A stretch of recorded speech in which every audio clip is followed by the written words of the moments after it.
se fue de viaje, está llevando la palabra a hermanos de aquel lugar y pasó algo que suele pasar, ¿no? El jueves lo llevo como siempre, como todos los jueves, él toma el charter a 5 cuadras de mi casa. Le digo, bueno, agarramos la valija, 7 de la mañana, lo llevo, todo bien, nos despedimos, buen viaje. 10 de la mañana me dice, ¿no podrás venir hasta el centro? Él trabaja a 1 cuadra del Obelisco, así que imagínense, ¿no podrás venir a traerme el pendrive que me olvidé?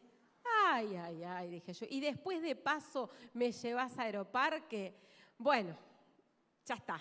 Estábamos jugados, así que a las 2 de la tarde tenía que estar ahí, llevarlo, con todo lo que implica un jueves en la autopista. Bueno, no importa, lo llevé, le llevé el pendrive por amor, le llevé el pendrive, lo llevé hasta el Aeroparque, tomó el avión, volví, cuando pongo el GPS, porque él me dice que yo no me puedo mover sin GPS, y tiene razón. Lo confieso, yo pongo el GPS para ir a cualquier lugar porque me pierdo.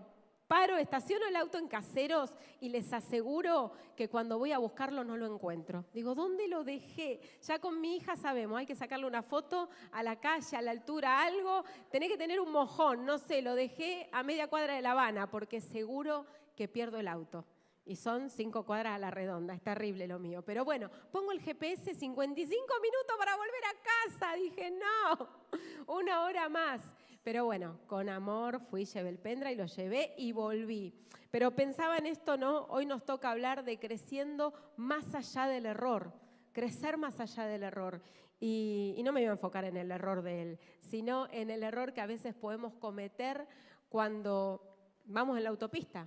Yo tenía que ir, volver, estaba recansada, tenía que seguir. Ese día manejé a un montón de lugares, fui y vine. Y uno, vieron que va por la autopista y tenés que seguir el carril, no te podés desviar, no puedo hacer la que quiero. O sea, hay un carril y lo tengo que seguir, hay señalizaciones y las tengo que seguir, hay giros, hay luces que tengo que poner. Acá César, que se la pasa arriba del camión yendo y viniendo, sabe lo que es tener que seguir un carril, camiones por la derecha, siempre nos pasa lo mismo, nos quejamos que los camiones van por la izquierda a veces. César, decime que vos vas por la derecha, ¿no? No, tampoco, no, mirá, no me lo niega, me lo reconoce, se le hace tarde, claro. Y los que manejamos sabemos que hay reglas. O sea, si vas a ir por la izquierda es porque vas a ir rápido. Si vas a ir por la derecha porque, bueno, vas a ir un poquito más lento, vas a ir por el medio. Hay reglas que seguir, hay cosas que hacer, hay maneras. Y de alguna manera, cuando no seguimos esas reglas, cuando no seguimos ese orden que hay establecido, podemos cerrar. Pero no porque no lo sepamos, porque las reglas las conocemos. El tema es que no las cumplimos o elegimos evadirlas, ¿no? Y el apóstol Pablo acá a los Efesios les dice muchas cosas. Y en una de ellas les dice, les di apóstoles, les di maestros, les di pastores, les di de todo. ¿A fin de qué? A fin de perfeccionarlos para la obra del ministerio, a fin de perfeccionarlos, a fin de edificarlos como cuerpo. Y dice en el versículo 14 del capítulo 4, que es el texto que hoy nos toca, ¿para qué? Para que ya no sean niños fluctuantes, para que ya no sean llevados por cualquier viento de doctrina, para un montón de cosas. Dice Pablo, yo les di todo esto, les di maestros, les di apóstoles, les di pastores. ¿Para qué? Para que no hagan todo esto. Y Pablo tenía una particularidad, ¿no? En Efesios 1, 2 y 3 nos está hablando de la posición del cristiano. ¿Qué decimos de la posición? Que nos bendijo con toda bendición espiritual en los lugares celestes, que nos hizo aceptos, que nos adoptó, que nos dio herencia. ¿Cuántas cosas podemos decir que Pablo les dice a los efesios? Miren, acá, todo esto lo tienen, pero en el capítulo 4 y 5 y 6 les dice, esta fue su posición, esta es su posición en Cristo. Pero acá les digo, esta es la parte práctica. De la posición tenemos que pasar a la parte práctica. Yo puedo tener un auto, puedo tener reglas, puedo tener normas, puedo tener una carretera. La parte práctica es que no me puedo subir a la autopista al revés. ¿Cómo me enoja cuando vas por la autopista y ves a alguno que se pasó de la bajada y vuelve marcha atrás? Dale, vas a chocar, vas a generar un accidente. Pero lo vemos, lo vi el jueves, se había repasado, pero venía marcha atrás queriendo entrar de nuevo. Dije, yo pasé, obviamente, pero digo, esas maniobras imprudentes, ¿no? El apóstol Pablo de algún modo les decía, esta es su posición, esto es lo que tienen, esto es lo que les doy, esto es lo que tienen a través de Cristo, pero en la parte práctica, esto es lo que deben hacer. ¿Para qué? Para que ya no sean fluctuantes, para que ya no sean niños, para que ya no sean llevados, para que ya no se dejen manipular, para un montón de cosas. Y pensaba en mis hijos, ¿no? A los hijos también les dice lo mismo, hay una parte de posición, son mis hijos, son herederos, wow, tienen un techo, tienen una casa, tienen papás, tienen un auto, suben, bajan, comida, un montón de cosas donde podemos ver que ellos tienen una posición, la posición de hijos. Naira, Martín y Jeremías tienen la posición de hijos míos. Por eso disfrutan y gozan de un montón de cosas. Pero luego, en la práctica, estos hijos, que en algún momento no dejan de ser hijos, tienen que empezar a hacer la cama, tienen que empezar a hacerse la leche, tienen que empezar, Naira cocina, me ayuda un montón, lleva al hermano al cole a veces cuando yo estoy en alguna cuestión que voy, vengo y ella lo retira o lo lleva. Tienen que tomarse el colectivo, porque por más que tenga auto y está todo muy bien, del colegio se vuelve en colectivo. Hay un montón de cosas donde en la práctica esa posición hay que empezar a tener responsabilidades con respecto a esa posición que tengo como hijo. No puedo toda la vida recibir. En algún momento siempre hablamos acá de la disciplina de ¿qué? Del dar, de entregar. Entonces, eso también exige otra disciplina y otra práctica. Y Pablo acostumbraba a hacer estas divisiones, ¿no? En sus cartas. Posición, bendición, beneficios versus práctica, responsabilidad, obligación, como quieras ponerlo.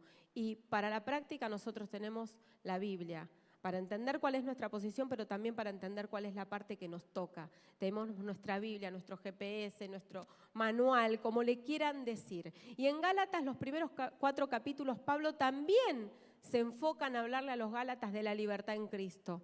Pero luego en los últimos 2 capítulos los exhorta a vivir conforme a esa libertad, que no pierdan esa libertad y que tampoco la usen como libertinaje. Dice Gálatas 5:1, estad pues firmes en la libertad con que Cristo os hizo libres.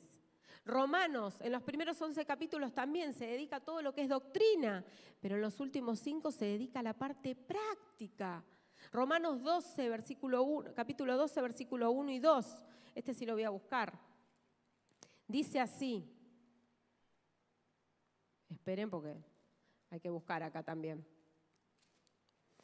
Así que, hermanos, os ruego por las misericordias de Dios que presentéis vuestros cuerpos en sacrificio vivo, santo, agradable a Dios, que es vuestro culto racional. No os conforméis a este siglo, sino transformaos por medio de la renovación de vuestro entendimiento. Un sacrificio vivo, un cuerpo que puede transformarse. Antes, ¿qué se ofrecían? Sacrificios de animales muertos, pero ahí no hay transformación, ahí no hay cambio. En cambio, el Señor dice, presentate vos como un sacrificio vivo, santo y agradable, donde pueda haber un cambio, donde pueda haber una transformación. Acá literalmente la palabra es que pueda haber una metamorfosis, y esta palabra también se usa para la transfiguración. Una metamorfosis gloriosa, un cambio glorioso en tu vida, que se emane, que se vea. Así como Cristo fue transfigurado y luego fue gloriosa esa transformación, que en tu vida esta transformación también lo sea. Por eso es que necesitamos un sacrificio vivo, porque ¿qué voy a cambiar? ¿Qué voy a transformar en algo muerto? Yo me tengo que presentar como un sacrificio vivo para que Él pueda hacer esta transformación. Y en Efesios 4:1, que es el pasaje que tenemos, el capítulo 4, dice así: yo pues preso en el Señor, os ruego que andéis como es digno de la vocación con que fuisteis llamados. Os ruego, y este os ruego lo van a ver que Pablo lo usa varias veces, ¿no? En Romanos 12 que leímos recién, os ruego que presentéis vuestros cuerpos. Ahora en Efesios 4 que dice Pablo otra vez, os ruego, quiero serles de ayuda, pero quiero que este ruego, este rogar no solamente es un pedido, sino que quiero que sea voluntario. Les pido por favor que lo hagan. Os ruego, dice aquí, que andéis como es digno de la vocación con que fuisteis llamados. Que andéis como es digno. Este andar, Pablo en Efesios lo nombra 7 veces. 7 veces habla de andar, de andéis. Es importante saber cómo voy a andar, porque tiene que ver con la parte práctica de mi posición. ¿Cuál es mi posición? Ya la dijimos. ¿Cuál es la parte práctica? ¿Cómo voy a andar? ¿Cómo es mi andar en todo esto? Dice, os ruego que andéis como es digno. Y esta palabra digno tiene que ver con la palabra axios. Su raíz tiene el significado de equilibrar la balanza. Yo tengo que equilibrar mi vida práctica con mi posición espiritual. No puedo decir que soy de Cristo, decir que soy hijo de Dios, seguir la corriente de este mundo, andar en tinieblas, ser necio. Esta es la parte que tengo que equilibrar. En Efesios, Pablo habla de todo esto cuando habla del andar. Y habla de, así como habla de las corrientes de este mundo, habla de las buenas obras, como habla de las tinieblas, habla de la luz, como habla de los necios, habla de los sabios. ¿Cuál es tu posición, pero cuál es tu parte práctica? ¿Cómo está equilibrándose la balanza? ¿Cómo está la balanza? Y así como pensaba que Pablo no se cansó nunca de marcar la diferencia, todo el tiempo marcaba esta diferencia, para que nosotros sepamos, o para, mejor dicho, para que ellos sepan, pero hoy nosotros, dónde nos tenemos que parar, dónde nos tenemos que posicionar, cómo tenemos que actuar. Y pensaba en nosotros, pensaba en esta iglesia, pensaba en Senda. Digo, nosotros también como Pablo no nos cansamos de marcarte la diferencia. No nos vamos a cansar ni los líderes, ni los pastores, ni los servidores, ni los diáconos, ni ninguno de los que está aquí, nos vamos a cansar de marcarte la diferencia, de decirte, por este lado no, por este lado sí, vamos a orar, pon atención, sumate el lunes al estudio. Nosotros vamos a seguir insistiendo en marcar la diferencia, te vamos a seguir alentando, te vamos a seguir escuchando, vamos a seguir orando por vos. Ustedes no saben el privilegio que tienen de cargar sobre ustedes con las oraciones, con los ayunos, con las vigilias que esta iglesia y que sus líderes hacen por ustedes, hacen por sus vidas, porque queremos marcar la diferencia. Porque queremos que ustedes puedan equilibrar la balanza, porque queremos que no se queden solo con la posición, queremos que crezcan, queremos que maduren, queremos que haya una parte práctica donde puedan madurar, donde puedan crecer, donde ya no sean estos niños fluctuantes, donde podamos ver que ustedes luego van a ayudar a otros a equilibrar esta balanza. Ustedes luego van a ir a orar, a velar, a interceder por otros para que también puedan equilibrar esta balanza. Así que sentite privilegiado si estás en Senda, porque no pasás inadvertido para nada. Así como no pasa inadvertido un Jaime que recibió su diploma de secundario, no pasa inadvertido aquel que está en necesidad, no pasa inadvertido nada. Estamos intentando involucrarnos en tu vida todo el tiempo. Dice Gálatas 4:19 y este pasaje me mata, ¿no? Porque dice, hijitos míos, por quienes vuelvo a sufrir dolores de parto hasta que Cristo sea formado en vosotros. Yo creo que un poco esto declara y muestra qué es lo que sentimos. ¿Qué es lo que sentimos aquellos que tenemos personas a cargo? Esos dolores de parto, esto que decía antes, las oraciones, el estar, el cuidado, a veces la ayuda, te ayudo en tu casa, voy, no sé, a tirar una pared, a cambiar una puerta. ¿Cuántas veces con el equipo, con Ari, con Juli, estamos yendo a hacer un mueble, a arreglar algo, arreglar un lavarropa, Osvaldo, no sé, un montón de cosas a personas en necesidad, personas específicas que tienen una necesidad y la iglesia va, está, ayuda, no solamente desde lo espiritual, sino también desde lo material. Claro que sí, así lo hacemos. Pero esos dolores de parto que dan y que decimos, ay, un poquito más que ya lo va a entender. A ver, vamos a seguir orando a ver si renuncia, a ver si corta, a ver si desata, a ver si suelta, a ver si deja esto, lo otro. Esos son los dolores de partos que tenemos con ustedes, que tenemos con las personas y que otros han tenido conmigo y con mi esposo. Yo no les cuento los dolores de parto que otros han pasado por nuestras vidas, para alinearnos, para establecernos, para afirmarnos. Qué bueno es cuando podemos sufrir esos dolores de parto por la vida del otro, para ayudar a que otro equilibre la balanza. Pero también en ese dolor hay algo bueno. Las que somos mamás lo sabemos. Yo tuve 2 partos sin anestesia, así que lo sé clarito. Cuando terminan las contracciones, cuando sale el bebé, hay un gozo que es indescriptible. Se acabó el dolor, se acabó el llanto, se acabaron los gritos, se acabó toda la presión, porque nació el bebé, porque estamos gozosos, estamos felices, nuestro rostro cambia, hay paz, nos apaciguamos, hay mansedumbre, hay quietud, decís, ¡ay! Nació el bebé. Y esto nos pasa con estos dolores de parto. Cuando vemos que avanzan, cuando vemos que crecen, cuando vemos que hay más para ustedes, que hay dones que se desatan, cuando empezamos a ver que sirven, ¡wow! Eso también es parte de esos dolores, es parte de ese tiempo, es parte de poder acompañarlos en todo esto, ¿no? Y dice Efesios 4:14 que ya no seamos niños fluctuantes, llevados por doquiera de todo viento de doctrina, por estratagema de hombres que para engañar emplean con astucia las artimañas del error. Y acá hay 3 palabras antes de ir a la nuestra es el error, pero estratagemas.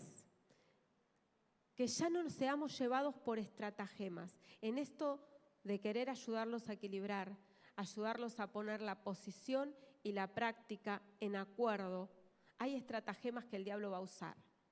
Es indefectible. Hay estrategia. El diablo sabemos siempre que tiene una estrategia con todos. Ya sabe el momento, la hora, el plan, con qué caes, qué te es más fácil, qué te gusta, cuál es tu debilidad. Ya sabe, con este voy a usar esta estrategia. Pero eso es en un tiempo determinado. La estrategia es como que es más amplia, ¿no? Pero la estratagema es una táctica rápida para lograr un resultado, para lograr una ventaja. Y el diablo usa de esas estratagemas, de esas estrategias rápidas, de esas tácticas para hacerte caer. El otro día hablaba con una chica y le decía, vos estás en lucha. Y yo estoy segura, sin que me lo digas, que tú subís al colectivo y hay una mirada, hay un pibe que te mira, te bajás en la otra parada, hay un WhatsApp que das a un desconocido, vas al trabajo, te ofrecen droga, ya me la ofrecieron. Porque sos linda, porque sos bonita, porque te empiezan a captar. Y esas son las estratagemas del diablo, porque él sabe de dónde saliste. Vas a tu casa, estás acostada durmiendo, descansando, te viniste, te tiraste después de venir a laburar, te tocan el timbre. Vamos a tomar, vamos a la plaza, vamos acá, vamos allá. Te vuelven a buscar amistades viejas que vos ya no veías. Decís, ¿qué pasa que ahora me manda un WhatsApp? ¿De dónde salió?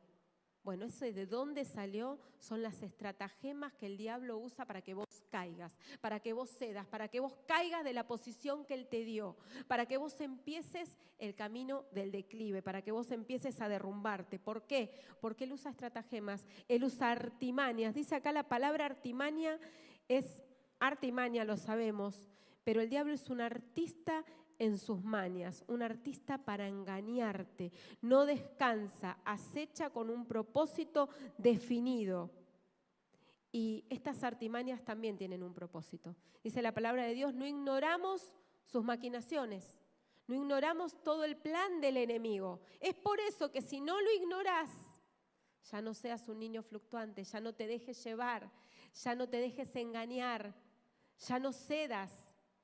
Si no ignorás esas maquinaciones, entonces parate, posicionate, agarrate de este líder que está con vos, que está sufriendo dolores de parto, llámalo, decile, necesito que ores, necesito que nos juntemos, necesito que me mandes un texto bíblico, necesito que me mandes una canción, necesito que me nutras, porque estoy en un momento de debilidad y no quiero caer.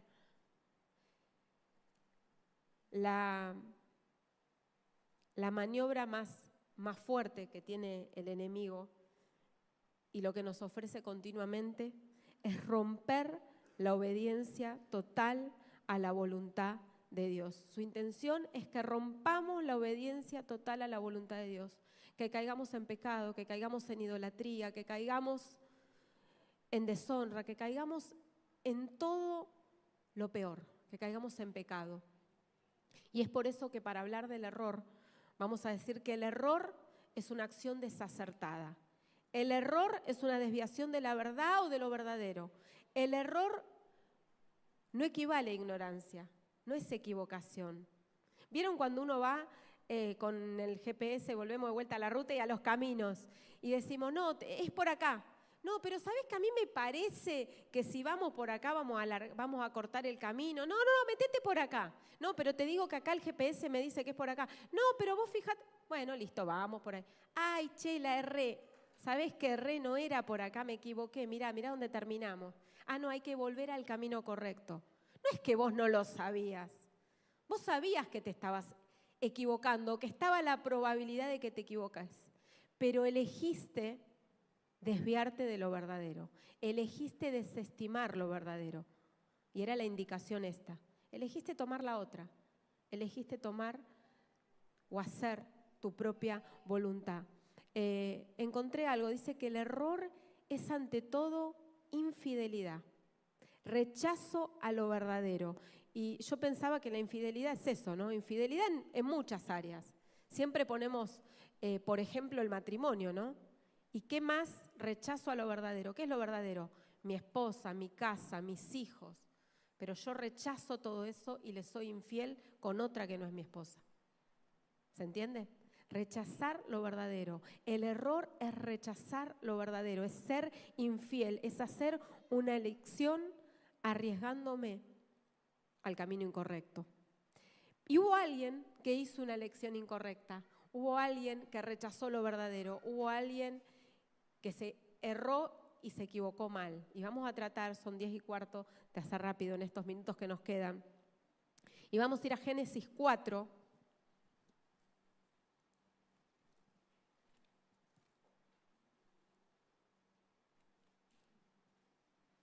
A mí me gusta leer mi Biblia y me gusta buscar en la Biblia. Y los animo a que lo hagan. No hay nada mejor que tomar la Biblia, y siempre lo digo, y buscar y marcarla y enseñarle a nuestros adolescentes, a nuestros a nuestros niños, que no hay nada mejor que ir al papel, porque la Biblia trae vida, la Biblia es viva, es eficaz en sí misma, pero marcarla, leerla, recordar. Me costó mucho encontrar una Biblia que sea igual a la que tenía, que pueda ver el texto en el mismo lugar, porque tengo memoria visual y me pierdo si me dan otra Biblia que tiene Génesis 4, no sé, de este lado, porque yo estoy acostumbrada a verlo de este lado. Así que bueno, qué bueno es que nuestros hijos puedan criarse teniendo la Biblia de papel en la mano. Insistamos con esos. Bueno, dijimos que el error es desviación de la verdad, de lo verdadero, es infidelidad, es rechazar lo verdadero, es una elección. La hago yo. No la hace otro. Si hay errores, porque la hice yo. Y hablamos de este personaje que hizo una elección desacertada también, que erró al blanco, podríamos decir. La palabra en griego para pecado es esta, ¿no? Es amartaria y es esto, es errar al blanco. Definitivamente pecar es errar al blanco. Así que, en primer lugar, vamos a decir que el error es deliberado y es pecado. El error no es, ay, erré, me equivoqué. No es una equivocación. El error es deliberado y es pecado. Dice Génesis 4:7. Recuerdan la historia de Caín y Abel, porque aún cuando no fueres de la iglesia, esta historia es famosa. Dice, si bien hicieres, le dice Dios a Caín, ¿no serás enaltecido? Y si no hicieres bien, el pecado está a la puerta. Con todo esto, a ti será su deseo y tú te enseñorearás de él. El pecado está a la puerta. El pecado, ¿qué dijimos antes? Las artimañas del diablo, las artimañas, las estratagemas, las acechanzas. El pecado está a la puerta, te está acechando, te quiere dominar. Hay una versión, la NBLA, que dice, el pecado está a la puerta y te codicia. ¿Vieron cuando vemos esa imagen? Acá se le cae la baba, porque está codiciándote a vos, codiciando tu vida. Su deseo es por ti, dice otra versión. Pero acá dice que debemos dominarlo, que debemos enseñorearnos. Si bien hicieres, te vas a poder enseñorear. Y acá la palabra es sujetar. vas a poder sujetar el pecado, vas a poder domarlo. Esa es la palabra, esa es la traducción. Vas a poder sujetarlo porque Él te acecha, Él está listo para atraparlo, para atraparte, pero vos tenés que dominarlo, vos tenés que sujetarlo. Y Caín endureció su corazón. El Señor le advirtió, le dijo, el pecado está a la puerta, Caín. Pero él endureció su corazón. Y su primer pecado no fue este, porque en el versículo 6 leemos que dice, entonces Jehová dijo a Caín, ¿por qué te has ensañado? ¿Y por qué ha decaído tu semblante? El primer pecado de Caín no fue justamente matar a su hermano, sino que fue el enojo y fue todo lo que fue haciendo, generando en ese remolino de odio, de orgullo, de enojo, de tristeza, de turbación. Fue todo un remolino de acciones y de errores, de cosas desacertadas, que fueron endureciendo su corazón. Y a veces creo que acá pasa también, ¿no? A veces endurecemos nuestro corazón. Mira al otro, lo ascendieron, ahora es líder. Mira al otro, le dieron una casa de vida. Mira aquel, está en la cafetería si no sabe ni revolver la cuchara a una taza. Mira aquella. A veces tenemos esas cuestiones, ¿no? A veces es como que miramos al otro y empezamos a cuestionarlo, empezamos a enojarnos, empezamos como a generar algo en nuestro corazón, una raíz de amargura en contra del otro. Pongo un ejemplo de la iglesia, podríamos poner ejemplos de casa, ejemplos en el trabajo. Esto pasa en todas las áreas de mi vida, no solamente aquí, pero qué lástima que acá se deja ver, ¿no? Acá da luz. El pecado está a la puerta, el homicidio está aguardando entrar, te está suspirando. El otro día una chica me dijo una frase que me reía, ¿no? Me reía, pero me la dijo en serio. Me dice, la pobreza me respira en la nuca, reina, me dice. Y le digo, bueno, yo te preguntaba cómo estabas, cómo estaba tu trabajo. Y yo creo que acá en este caso el pecado le suspiraba en la nuca a Caín. No solo estaba en la puerta, ya lo estaba acá. ¿Vieron cuando tenés una respiración acá? Bueno, le estaba respirando en la nuca, solo que él no se estaba dando cuenta, porque él estaba envuelto en el remolino de emociones, de enojos, de ira, de furia. Él estaba envuelto ahí y no se estaba dando cuenta que acá tenía el pecado respirándole muy encima. Y Santiago 1:15, un texto que quiero compartir, y que es fuerte, pero que lo leemos siempre y lo sabemos, y a veces lo tenemos como sabido y nada más. Pero este texto tiene mucha profundidad. Dice Santiago 1:15, entonces la concupiscencia después que ha concebido da a luz el pecado, y el pecado siendo consumado da a luz la muerte. Entonces la concupiscencia, y acá la palabra para concupiscencia es deseo. El deseo después que fue concebido. ¿Y cómo concibo un deseo? Lo pienso, lo imagino, en oculto, sin que nadie me mire, pero estoy ahí, estoy maquinando, estoy deseando, estoy pensando, estoy generando. Esto que decía antes, ¿no? Ya me imaginé que el pibe, que el del colectivo, que cómo voy a bajar, cómo voy a hacer, dónde nos vamos a encontrar, qué lugar es mejor, en qué parada. Ya me imaginé todo. Ya lo concebía el pecado. Pero dice que el pecado, después de que fue concebido, el deseo, perdón, la concupiscencia, da a luz el pecado. O sea, lo llevo a la práctica, lo llevo a los hechos, doy a luz. ¿Y saben qué? Una novedad, el pecado no es estéril. El pecado tiene descendencia. El pecado trae consigo muchas más consecuencias de las que imagino. Porque está bien, no, ya está, me la mandé, perdón. No, te la mandaste, pero ese pecado, eso que generaste, trae consigo una descendencia, trae consigo consecuencias, trae consigo un montón de cuestiones que van a ser afectadas. Porque el pecado, dice acá, y lo compara a un nacimiento. Cuando nace, cuando da a luz, genera cosas. Nosotros cuando damos a luz, traemos a luz ¿qué? Una vida, un ser vivo, alguien que se va a manifestar, que va a estar ahí, que va a caminar, que va a andar. Bueno, el pecado es lo mismo. El pecado no se queda sin descendencia. Y tenemos que entenderlo, porque dice, amados hermanos míos, no erréis. Toda buena dádiva y todo don perfecto desciende de lo alto. ¿Quiero algo? ¿Lo concebí en pecado? Entonces no desciende de Dios. Entonces no viene de Él. Entonces no es una buena dádiva. Entonces tengo que desecharlo. Porque toda buena dádiva y todo don perfecto no se concibe en pecado, se concibe a la luz del Padre, se concibe en su presencia, se concibe en comunión, se concibe en santidad, no se concibe en pecado.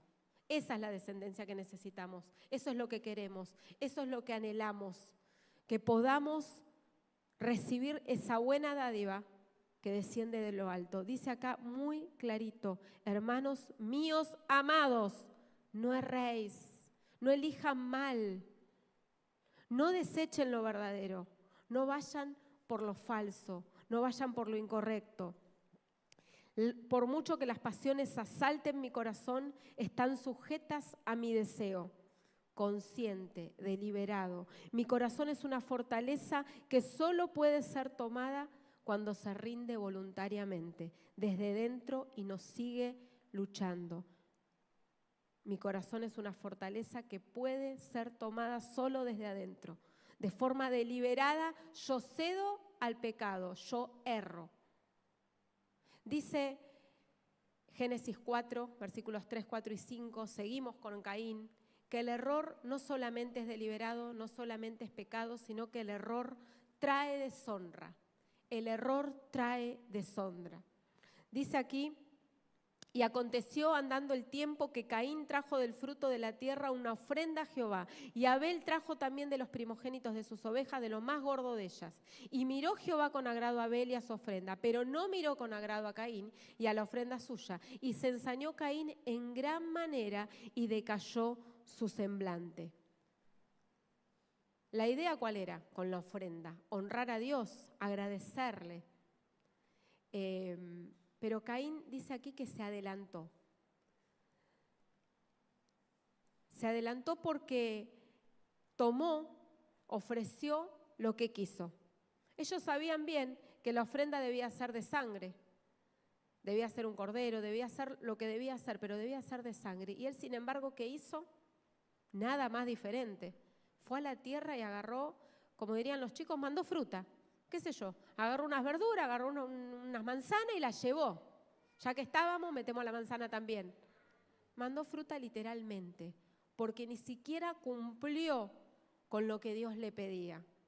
Porque el pecado hace eso, porque el error hace eso. Hace que me equivoque y hace que deshonre a Dios, hace que me ciegue.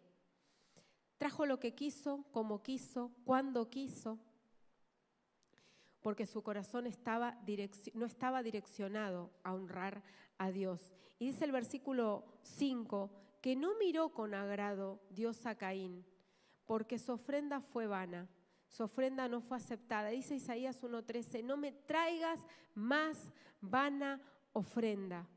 Y pensaba, ¿cómo está mi ofrenda en este tiempo? ¿Estoy honrando a Dios con mi servicio? ¿Estoy honrando a Dios con mi vida? Dice, leímos antes que nuestros cuerpos sean un sacrificio vivo, santo, agradable, Romanos 12. ¿Se acuerdan? ¿Estoy siendo ese sacrificio vivo, santo, agradable?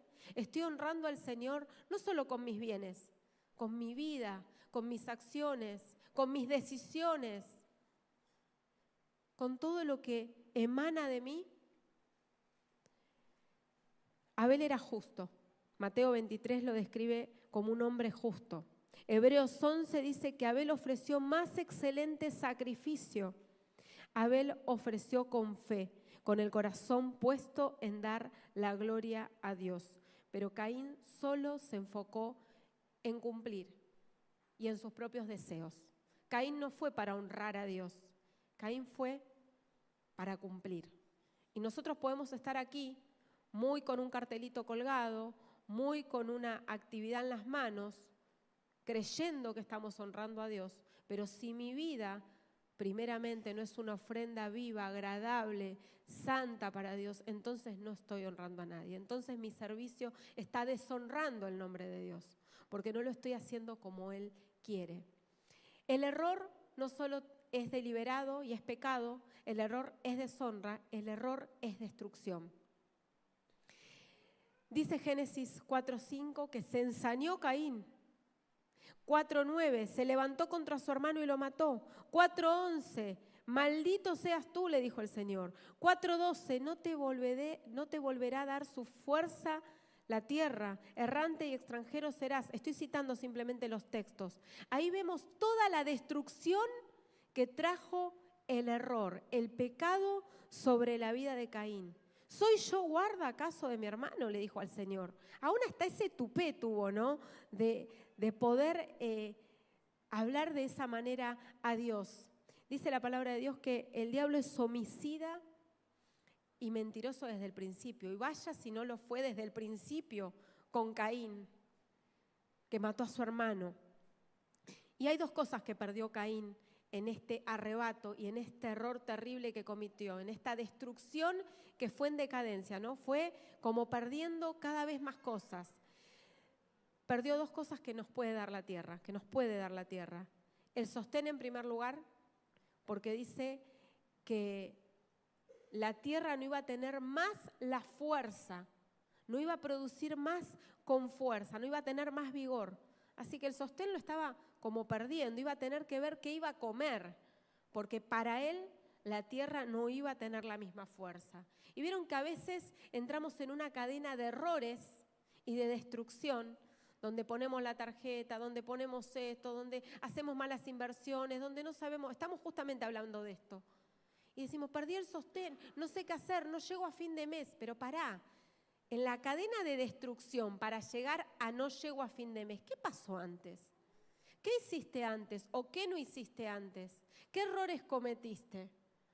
Porque a veces nos enfocamos en lo que está sucediendo, pero ¿podemos ir un poquito más atrás para ver por qué perdí el sostén? ¿Por qué no estoy pudiendo sostener a mi familia? ¿Por qué no me está alcanzando? ¿Por qué no llego? ¿Qué perdí en el camino? Y no solo perdió el sostén, perdió la residencia. El Señor le dijo que iba a ser errante. Y esta es otra acepción para la palabra error. Errante, vagabundo, ser vagabundo, vagar. El que está en error está vagando, está siendo un vagabundo. Y el Señor le dijo, vas a perder estas dos cosas tan preciadas. Pero como Caín seguía desafiándolo al Señor, porque así como lo desafió y le dijo, aún habiéndolo matado, yo soy guarda de mi hermano, lo desafió aún más y se fue a formar su propia ciudad y le puso por nombre Nod, que significa sacudir o temblar. El Señor le dijo que iba a ser errante, pero él sin embargo se cobijó, se ubicó, se estableció en el mundo, hizo de ese lugar su lugar, desobedeció completamente y nuevamente a Dios. Y en este temblar pensaba en sus sentimientos, ¿no? Quizás la angustia, la inquietud de su espíritu, el no poder tener reposo por toda la cadena de errores que había cometido y toda la destrucción que se había avecinado sobre su vida. Es por eso que ni siquiera el nombre que le puso era lindo, ¿no? Pero hay una palabra más allá de errar al blanco que usamos y que dijimos que pecado, amartaria, era errar al blanco en griego. Hay una palabra peor en hebreo que significa, que es peyá y significa rebelión abierta. No solo pecado, rebelión abierta. Yo creo que Caín tenía una rebelión abierta con Dios. Le decía, este es mi estilo de vida, así voy a vivir, así quiero vivir, así voy a permanecer. Así me voy a establecer en esta ciudad, en este lugar seguro. Y quizás nosotros que estamos aquí, muchos de nosotros, estamos teniendo una rebelión abierta con Dios. Estamos errando de continuo. Estamos sabiendo que no solamente pecamos, sino que nuestro pecado está abierto. Que ya hemos adquirido un estilo de vida a través de esta rebelión, de esta forma de vida. Y dice el Salmo 32:1, bienaventurado aquel cuya transgresión, cuya rebelión, porque acá el castellano se traduce como transgresión, ha sido perdonada y cubierto su pecado. Y vamos con lo último. El error debe ser desarticulado. El error no puede permanecer. Esta rebelión abierta que quizás estás teniendo en tu corazón en contra de Dios, tiene que terminarse. Se tiene que acabar. Bienaventurado, dice el Salmo 32, aquel cuya transgresión es perdonada, es cubierto su pecado. El Señor quiere venir a cubrirte, el Señor quiere venir a perdonarte. El Señor es un Dios misericordioso. Romanos 6:12, no reine pues el pecado en vuestro cuerpo. Romanos 6 habla de muertos al pecado, ¿se acuerdan? Pero Romanos 6:12 vuelve a decir, si ya murió el pecado, que no reine. Recordá que esta es tu posición. En la forma práctica, no debe reinar el pecado en tu vida. No debe liderar tu vida. Posicionalmente fue vencido. En la práctica depende de mí. Que ese pecado no vuelva a tomar mi cuerpo, no vuelva a tomar mi mente, mis pensamientos, mis acciones. En la práctica depende de vos. La posición la tenés. El Señor venció.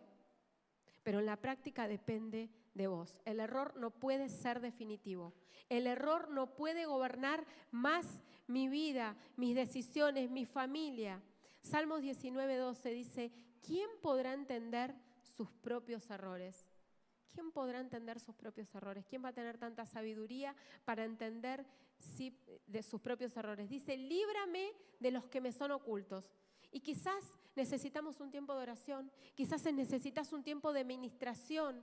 Acá tenemos a nuestros pastores, a nuestros ancianos, a tus líderes. Quizás necesitas que otro se pueda sentar con vos a orar y a que lo que te es oculto pueda salir a luz. A lo que no estás viendo, a lo que estás entregando. Líbrame de los que me son ocultos, de mis errores, de mis pecados ocultos. Que este sea un tiempo donde puedas tomar acciones concretas para poder tomarte de esa posición que tenés en Cristo, para poder dejar de ser ese mendigo espiritual, ese vagabundo, porque estamos llenos de promesas en la palabra. Estamos llenos de textos, de palabra que nos indican cuál es nuestro lugar, pero elegimos, sin embargo, desviarnos. Y el Salmo 51, voy a invitar a los músicos que puedan estar subiendo, dice algo maravilloso. Salmo 51. Me gusta usarlo mucho en mano fuerte también, este salmo.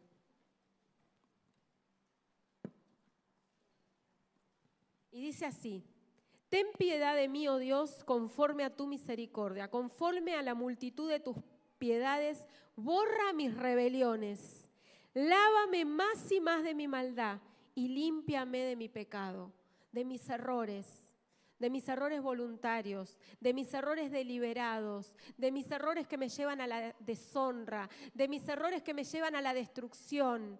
¿Cómo voy a desarticular esos errores? Acá David estaba escribiendo después de todo lo que le había sucedido con Betsabé. Escribió este salmo y dice, lávame más y más de mi maldad, límpiame de mi pecado, porque yo conozco y reconozco mis rebeliones, y mi pecado está siempre delante de mí. Contra ti solo he pecado y hecho lo malo delante de tus ojos, para que seas reconocido justo en tu palabra y tenido por puro. He aquí, en maldad he sido formado, y en pecado me concibió mi madre.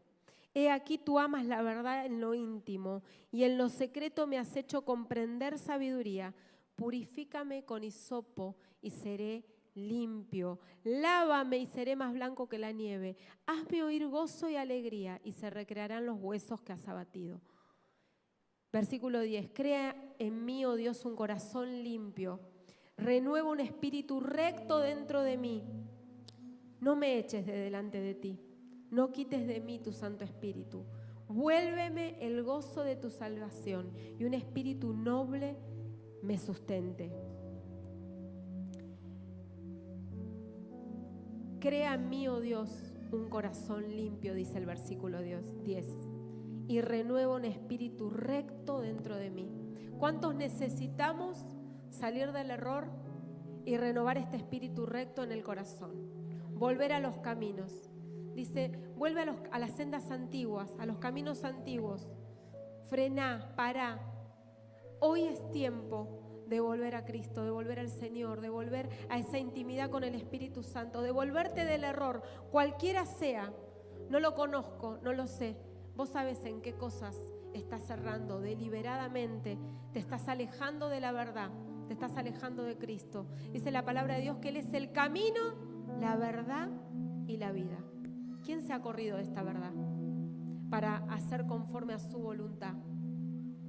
¿Quién ha cedido ante este pecado? Bueno, hoy es tiempo de volver a unir mi corazón al del Señor, de volver a caminar en rectitud, de dejar esa rebelión abierta que tengo con el Señor y poder buscarle de todo corazón. Poder arrodillarme, poder pedir perdón. Tengo que pedir perdón con mi esposa, tengo que arrodillarme con ella, con mis hijos, con mi familia. Tengo que pedir perdón a una persona, tengo que reconciliarme con alguien, tengo que abandonar algo que estoy haciendo, tengo que dejar de lado. ¿Qué es? ¿Cuál es esa rebelión, ese pecado abierto que tenés y que todavía no pudiste soltar? Hoy es tiempo de purificar tu corazón y de alinearlo al del Señor.